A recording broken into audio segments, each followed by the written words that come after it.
Hello, I'm Sayunjita. This is part 2 of my dosa making video. In the first part, I made Ragi or finger millet dosas for you using a traditional fermented batter. I also showed you techniques to make thin and thick dosas along with the failure modes and what can go wrong. As promised, in this, the part 2, I'm going to show you a shortcut to make instant fermented dosas. Today, I'm going to make 4 different shortcut batters for you and the corresponding dosas. Ragi or finger millet, Jowar or sorghum, wheat, and rice. Besides this, I'm going to show you a couple of failure modes that I was not able to show you in the first part because I just couldn't get the dosas to fail that way at that time. Sometimes, no matter how hard you try, they just won't go wrong. I'm going to tell you a small story on how I happened upon this shortcut method to make dosas. My friend, who I meet regularly every evening, would often come and say, today I made Ragi dosas for dinner. Next day she would say, today we had wheat dosas. And 2 days later she had just regular rice dosas. So I was a bit curious. I said, how come you're having all these different kinds of dosas every other day? How many batters are you making? And she said, no, we have this shortcut method where we use a starter batter. I was so fascinated by this method, I had to try it out. And I've been trying it out for a few months just to see how convenient it is, whether I would use it a lot. And I did think that it was quite useful, would be useful to many of you. And so here it is. I think this method would benefit those of you who fall into any of these 3 categories that I will go through. First, if like my friend, you and your family have dosa on a regular basis every day or every other day and don't want to eat the same kind all the time, then most definitely this shortcut method is for you.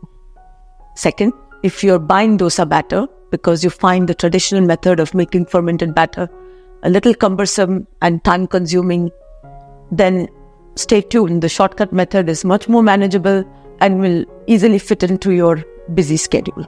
And third, you may be in a part of the world where you cannot easily source whole grain millets like Ragi or Jowar. I know that from personal experience that Indian stores abroad don't always carry the whole grain, but the flours are easily available. And that's a hint on what we do with the shortcut method. But then in that case, the shortcut method is for you. Before we get into the shortcut method, let us quickly recap the traditional fermented batter making process and method. The first, of course, is the composition of the batter. 2 key ingredients, the Urad Dal or the black gram lentils, which is key for fermentation of the batter, and the grain after which the dosa is named. For instance, if it's Ragi dosa, then it's Ragi or finger millet, Jowar or sorghum, etc. Second is the ratio of the black lentils to the grain. That is variable, but I typically use 1:3. That means for every measure of the Urad Dal, you need 3 measures of your grain. And then third is just a recap of the process. First is to measure out the grains, wash them thoroughly, then soak them for a few hours, grind the mixture, make a nice thick batter, and allow it to ferment for 10 to 12 hours. And then you're ready to make dosas. So now we're ready to get into the shortcut method. So what is it? Basically, I'm using the fact that Urad Dal is key for the fermentation of the dosa batter.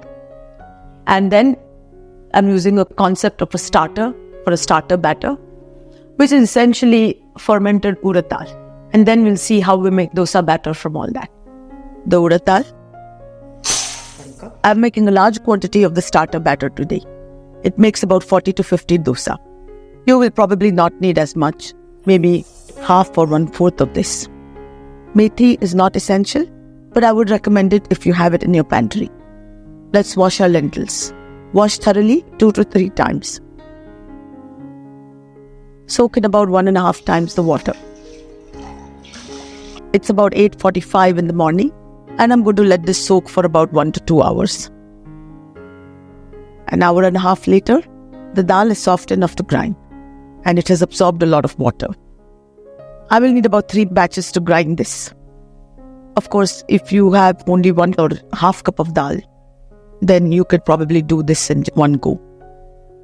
The dal is well soaked and we want a thick paste, so there is probably no need for extra water.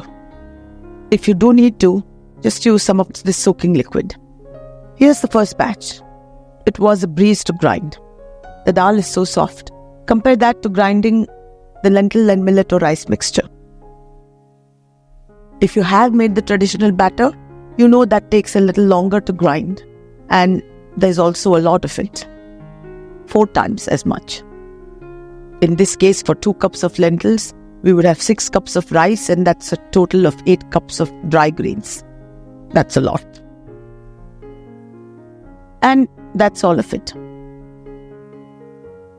Here it is, quite smooth and thick as it should be. And I didn't even use all the soaking liquid. Now I'm going to cover it and allow it to ferment in a warm, draft-free place for about 10 to 12 hours. 10 hours later, the batter has grown and you can see the air in it. And I think this has fermented sufficiently. You can either choose to add salt to your starter now, or you can add it when you make the dosa batter from this. I'm just going to add a little bit now. Mix it in. And our starter batter is ready. I'm not planning to make 50 dosa with this right now. I'm just going to store it away and make my dosa batter later. Usually, if your soaked lentil paste was thick like mine was, then it will approximately double on fermentation. I'm going to make 4 equal portions of this and store it in 4 containers. I'm using my cup measure just to show you that we indeed have about 4 cups of starter. Actually, we don't really need to know how much batter we have. I have shown you just so you get an idea. Typically, it does double. We started with 2 cups of lentils and we ended up with roughly 4 cups of batter. But you may have 5 cups, let's say. And it doesn't matter. What we do know is we have taken the starter and we have divided it into roughly as equal as possible 4 portions. And therefore, each one of those is equivalent to half a cup of dry lentils, because we started with 2 cups of dry lentils. What do we know about half a cup of dry lentils? That if we use a ratio of 1:3 lentils to grain, then we can make 12 thin dosas of about 9 to 10 inches diameter. That is what we need to know. How many dosas can I make with this portion I have? I'm not going to make dosas now, so I'm just going to pack this up and put it in the refrigerator.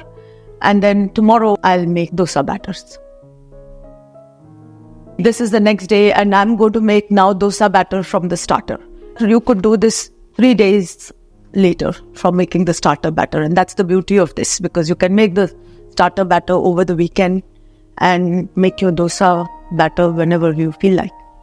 This starter batter is going to keep fresh for at least a week in the refrigerator. Now we are going to make the dosa batter. I'm going to use 2 of these starter doughs to make dosa batter in 2 ways, just to show you options. So let's make those. The first way is more straightforward and rather obvious. I'm going to use all the starter in this box and make the dosa batter from it. As we know, the starter is equivalent to half cup of dal. So we need to put 3 times the flour of whatever millet or rice we are using. Today I'm going to make Jowar dosa or Sorghum, which is the other name for it. So I'm going to add Jowar flour to this. This method works best if you want to make all dosas of the same time. That means either you're going to use all of this in one go, you're going to make 12 dosas whenever, or you're going to make the same type of dosa over a period of time. For example, I make about 2 ragi dosas for breakfast every day. I just keep this whole batter. It stays good for about a week. First add water just to be able to mix it easily. And now I'm going to add the starter. Since I'm going to store this, I'm going to keep it as thick as possible, so it stays good for as long as possible, at least a week. With this batter, if I need to make dosas, I need to let it rest for ideally at least 2 hours. But if you're in a hurry, you can bring it down to even 45 minutes. This will allow the flour to soften and also ferment a little bit of salt. Since I'm going to store this and I'm not making those dosas right away, I can just put it in the refrigerator and it will soften in the refrigerator. I'm going to keep some of this right here to make dosas. So this I'm going to keep to rest for about 2 hours. I'm going to take this down now, or I can even do it just before making dosas, because for dosas I need a thinner consistency. So why are these called instant fermented dosas? It takes the same time to make the starter batter and then to make the dosas. Well, it's like this. Provided I have the starter batter in the fridge, that's a caveat, but you can make that over the weekend. Somewhere I come home from work and I'm like, I feel like having Ragi dosa today. I would say ideally it would take 2 hours to make it, but if you're really in a hurry, you can make it within half an hour of when the thought comes into your head, and that's what makes it instant Ragi dosa. If I suddenly declared today, this evening, that I want to have Ragi dosa for dinner, and I can only have it for tomorrow's dinner or tomorrow with the traditional method. With this method, I don't have to know which kinds of dosas I'm having through the week. I can decide that the morning, let's say, or even 2 hours before. That's why they call them instant fermented dosas. Now we're going to use the second container of starter batter. And with that, I'm actually going to make 3 different types of dosas: ragi, rice, and wheat. All I need to know is, in the whole thing, I would get 12 dosas. And if I divide this into 3 equal portions, I will get 4 dosas of each kind. That's all I need to know. And secondly, what I need to know is, if I started with starter equivalent to half a cup of lentils, I need to have 1.5 cups of flour totally. So in this case, for 1/3 of those, I need to have 1/3 of 1.5. So each portion needs half a cup of flour. That's all I need to know. No complicated mathematics, nothing. I had 1.5 and now I need to use half because I divided by 3. So let's do that. We are going to make 3 batters with this one container. I'm just going to divide this into 3. You can do that by using a 1/3 cup measure. But because my starter is thick, I find this an easy way of doing it. Just take a knife, mark a 120 degrees angle with it, and scoop it out. If you find that they are unequal, you can just adjust it with a teaspoon here and there. Each portion is going to need 1.5 divided by 3, which is half a cup of flour. Atta or whole wheat, rice, and ragi or finger millet dosas. Half a cup of water, roughly equal to the amount of flour, and you make a nice thick batter. A little bit of salt, because put some in the starter, but you may need more. Set it aside to rest for a couple of hours. Okay, now I can go for my walk and come back in about an hour or so. The batters would have rested and softened sufficiently, and we can make dosas. Okay, it's been about 2 hours and we are ready to make dosas. Here are our 4 batters, nicely rested. I've kept my cast iron tawa to heat while we get the batters to the correct consistency. Let's thin them down to get to a nice, smooth, pourable consistency. Don't add too much water all at once, because if you have to lose a batter, the dosas aren't really going to come out well. However, if that does happen, you can just add more flour to it. Either more millet flour, or you can even add just rice flour. The amount of water you add will of course depend on the flour you're using, as will be the texture of the dosa you make. Nice and smooth, and falls in a smooth, thick stream. Perfect. The tawa is nice and hot, and we are ready to make the dosas. It's well seasoned, but still needs to be greased lightly. Too much oil can be a problem, as I will show you later in this video. And use the onion to spread the oil. And also, if this is not your first dosa, to clean it out. The onion essentially makes the pan like a non-stick one. It helps remove any debris that might be on your tawa too. I'm just going to wipe off any excess oil with this piece of cloth. And we're going to start with thin dosas with each of these batters.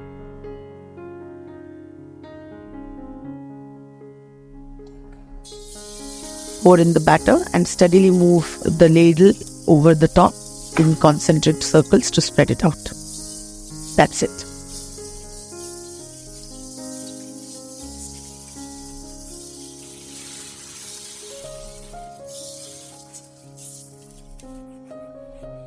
Coconut oil or any oil of your choice for a vegan dosa. And as much as you like. If you have greased the tawa well, you almost don't need to add any more oil to make the dosa. But for taste, you may want to put some. I was generally a little stingy in part 1, but I'm being a little more liberal here. Leave it undisturbed until it releases from the tawa by itself. I have covered this one, but the dosa is quite thin, so covering it is optional. Let it get nice and crisp. Flip it over if you like your dosa crisp on both sides. Apply oil on the underside if you like.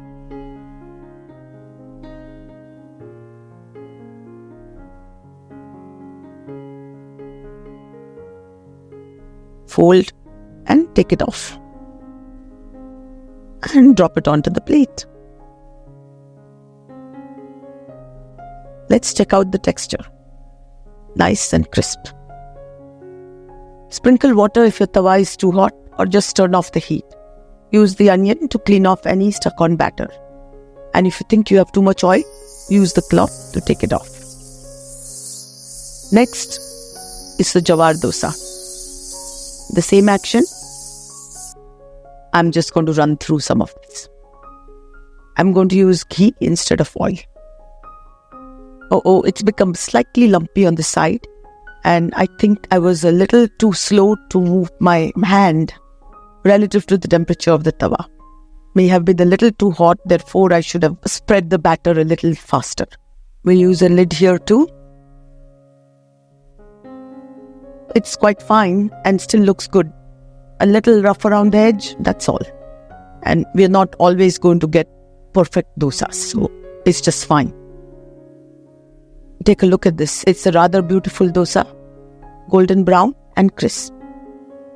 As you will see, each batter produces, besides the color, a slightly different looking dosa. I think it's more the texture of the different grains we put in.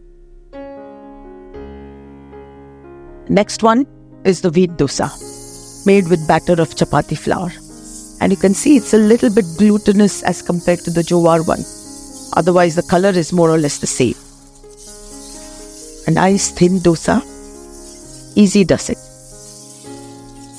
When the batter is the right consistency and the tawa is the right temperature, you can make it really thin. I'm going to use ghee on this one too, and not going to cover it, it's quite thin. But I will flip it over because wheat dosa will generally not get as crisp as, say, a rice dosa or even a Jowar or Ragi dosa. In fact, if you want it crisp and you don't mind adding rice to this, you can add a little bit of rice flour to it. Just a few tablespoons. And this one looks wonderful.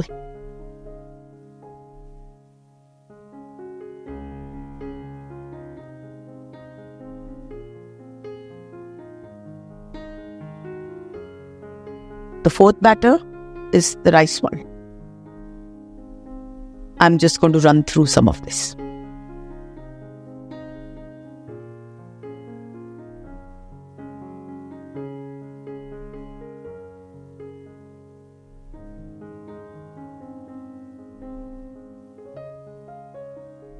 I'm not going to flip this one. It looks nice and thin and crisp. That's it for thin dosas, one of each kind. And I'm going to show you a couple of thick dosas. One made with the same rice batter that we used just now, and another with a red rice shortcut batter. Just to show you the difference between the red rice and the white rice. For the thick dosas, basically we just move the ladle and not spread it out concentrically, we about 6 inches in diameter. And you can see that as the dosa heats up, air rises out of it, creating this spongy texture. Thick dosa must be covered so it cooks well on the top.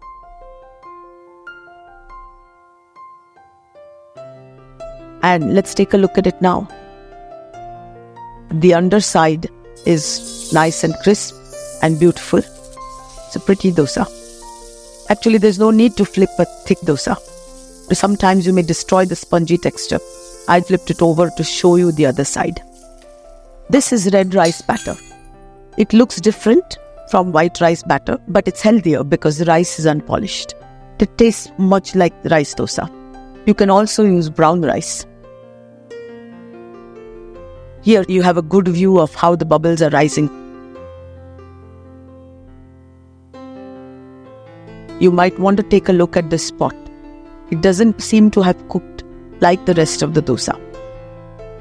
I think there was a little extra oil there and therefore the batter has not adhered to the pan, as is obvious as we flip it over. It's nice and crispy on the bottom, spongy on top, although I would say it is going to be less spongy than the white rice dosa, as are the millet dosas because they have that extra fiber.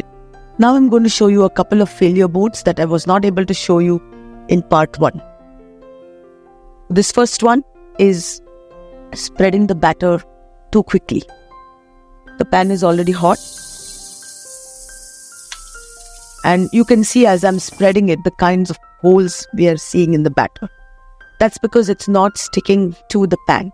There wasn't too much oil on the tawa. It's because I was moving so fast, I was not giving the batter enough time to cling to the tawa. Fortunately, I can patch it up and then the result looks pretty good. No one will notice.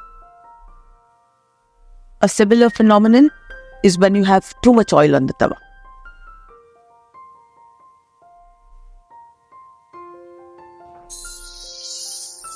You can see what is happening.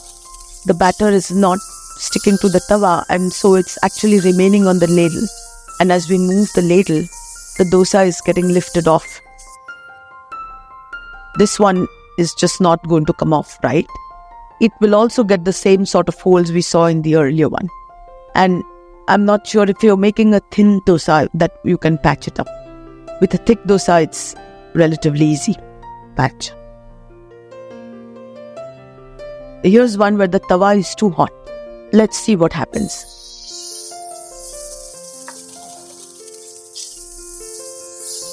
It's quite fine actually. It's a little thick and lumpy in places. Of course, if it's super hot, it's going to burn. If it's just hotter than it should be, then this is what you will get. A slightly thick and lumpy dosa, more or less like if the batter was too thick.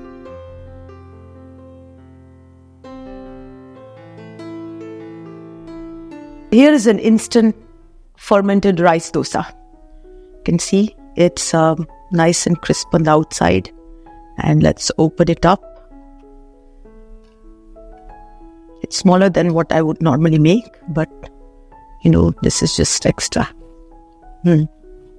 Nice. And before I sign off, I do want to tell you that there is a difference in the texture of the dosas made the traditional way and the dosas made using the shortcut method, mostly because we are using flour versus the whole grain. And in some ways, I do prefer the texture of the traditional dosas, but the convenience of the shortcut method just can't be beat, and I find myself using that a lot. So I will leave it up to you to decide which one is for you, and do try both out, and then make your own choice. You can click right here for part 1. Happy cooking. I'll see you soon. Thank you for watching.